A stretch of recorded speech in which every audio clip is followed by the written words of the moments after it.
তেৰছ গোৱালা আমাৰ দুলীয়াজানৰ বিধায়ক তেখেত ৰাজ্যসভালৈ তেৰছ গোৱালা ডাঙৰীয়াক আমাৰ ভাৰতীয় জনতা পাৰ্টিয়ে মনোনীত কৰিছে আৰু যোগেন মহান ডাঙৰীয়া মন্ত্ৰী তেখেতক মনোনীত কৰিছে। অহাকালি আমি বিধায়কসকলক গুৱাহাটীলৈ মাতিছোঁ। অহাকালি মনোনয়ন পত্ৰ আমি প্ৰস্তুত কৰিম আৰু পৰহি দিনাখন মনোনয়ন পত্ৰ আমি দাখিল কৰিম। আৰু এখন আসনত আমি UPPL দলৰ প্ৰমোদ বড়ো বা আন কোনোবাই যদি নমিনেশ্যন দিয়ে তাতে আমি বিৰোধিতা নকৰোঁ, কিন্তু তেওঁলোকে আমাক জনাইছে যে আমি মনোনয়ন দিব পাৰোঁ বুলি। সিদ্ধান্তটো এতিয়াও তেওঁলোকে আমাক জনোৱা নাই। ৩ নম্বৰ আসনখন বিজেপিয়ে জিকিব নোৱাৰে, কাৰণ আমাৰ সংখ্যাবল নাই। সেইকাৰণে যদি প্ৰমোদ বড়ো ডাঙৰীয়াই প্ৰতিদ্বন্দ্বিতা কৰে তাত আমাৰ কাৰণে ঠিক আছে। এইটো দুলীয়াজানত ৰামেশ্বৰ তেলী ডাঙৰীয়াই প্ৰতিদ্বন্দ্বিতা কৰে।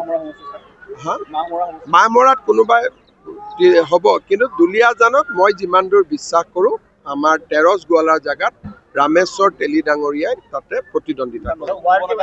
নতুন যুৱ নেতাক যোগদান কৰোঁতে মই কৈছোঁ যে এইবাৰ টিকট নহয়। তেৰছ গোৱালা আমাৰ দুলীয়াজানৰ বিধায়ক তেখেত ৰাজ্যসভালৈ তেৰছ গোৱালা ডাঙৰীয়াক আমাৰ ভাৰতীয় জনতা পাৰ্টিয়ে মনোনীত কৰিছে আৰু যোগেন মহান ডাঙৰীয়া মন্ত্ৰী তেখেতক মনোনীত কৰিছে। অহাকালি আমি বিধায়কসকলক গুৱাহাটীলৈ মাতিছোঁ। অহাকালি মনোনয়ন পত্ৰ আমি প্ৰস্তুত কৰিম আৰু পৰহি দিনাখন মনোনয়ন পত্ৰ আমি দাখিল কৰিম। আৰু এখন আসনত আমি UPPL দলৰ প্ৰমোদ বড়ো বা আন কোনোবাই যদি নমিনেশ্যন দিয়ে তাতে আমি বিৰোধিতা নকৰোঁ, কিন্তু তেওঁলোকে আমাক জনাইছে যে আমি মনোনয়ন দিব পাৰোঁ বুলি। সিদ্ধান্তটো এতিয়াও তেওঁলোকে আমাক জনোৱা নাই। ৩ নম্বৰ আসনখন বিজেপিয়ে জিকিব নোৱাৰে, কাৰণ আমাৰ সংখ্যাবল নাই। সেইকাৰণে যদি প্ৰমোদ বড়ো ডাঙৰীয়াই প্ৰতিদ্বন্দ্বিতা কৰে তাত আমাৰ কাৰণে ঠিক আছে। এইটো দুলীয়াজানত ৰামেশ্বৰ তেলী ডাঙৰীয়াই প্ৰতিদ্বন্দ্বিতা কৰে। মাহমৰাত কোনোবাই হ'ব, কিন্তু দুলীয়াজানত মই যিমান দূৰ বিশ্বাস কৰোঁ আমাৰ তেৰছ গোৱালাৰ জেগাত ৰামেশ্বৰ তেলী ডাঙৰীয়াই তাতে প্ৰতিদ্বন্দ্বিতা কৰে। নতুন যুৱ নেতাক যোগদান কৰোঁতে মই কৈছোঁ যে এইবাৰ টিকট নহয়।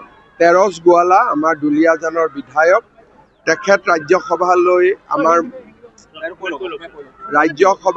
তেৰছ গোৱালা ডাঙৰীয়াক আমাৰ ভাৰতীয় জনতা পাৰ্টিয়ে মনোনীত কৰিছে আৰু যোগেন মহান ডাঙৰীয়া মন্ত্ৰী তেখেতক মনোনীত কৰিছে।